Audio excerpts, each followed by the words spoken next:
कारण ज्या वेळेला पूरग्रस्त परिस्थिती निर्माण होईल त्यावेळेला तो कोण माणूस, तो कोणत्या जातीचा, कोणत्या धर्माचा आहे हे बघून येणार नाही, किंवा तो कुठल्या राजकीय पक्षाचा. पावसाचं पाणी ज्या वेळेला घरात घुसेल ना त्यावेळेला कोणतंही घर बघून ते येणार नाही किंवा कोणतीही बिल्डिंग बघून ते येणार नाही.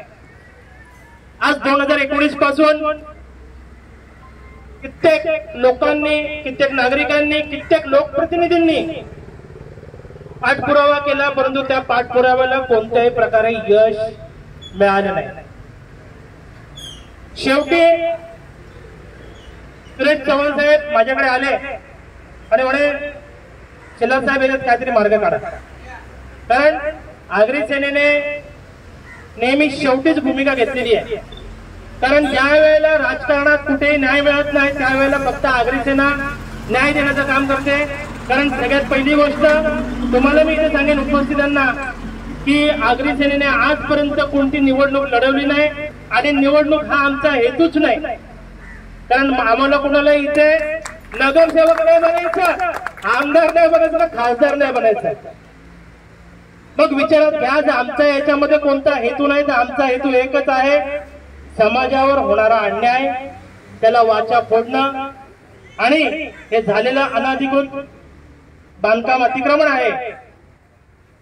अनधिकृत बांधकाम अतिक्रमण करण्याची ही काहीतरी एक मर्यादा असते.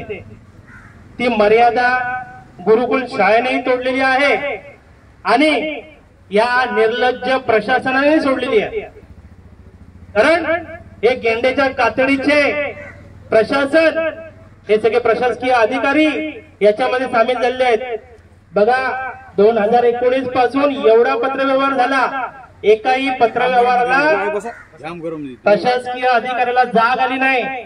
परंतु आगरी सेनेची एक ताकद अशी आहे की फक्त माझ्या एका पत्रव्यवहाराने त्यांना कारवाई करायला भाग पाडलंय. गेल्या 2 दिवसापासून हे प्रशासकीय अधिकारी, पोलीस स्टेशन माझ्या मागे लागलाय. साहेब कुठेतरी मागे घ्या. अहो हे 2 दिवसापासून मागे लागले. 2019 पासून हा माझा सामान्य नागरिक पाठपुरावा करतोय. यांना, यांच्या अर्जाने, यांच्या तक्रारीला तुम्ही केराची टोपली दाखवली. यांच्या अर्जांना तुम्ही केराची टोपली दाखवली. हे पोलीस स्टेशन आणि प्रशासन माझ्या मागे 2 दिवसापासून लागलंय. परंतु सगळ्यात महत्वाची गोष्ट सांगतो, ज्या गुरुकुल शाळेच्या विरोधात आपण हे आंदोलन आणि मोर्चा आणि उपोषण करतोय ना, हा माणसाने माझ्या घरी 10 लोक पाठवले पैसे घेऊन.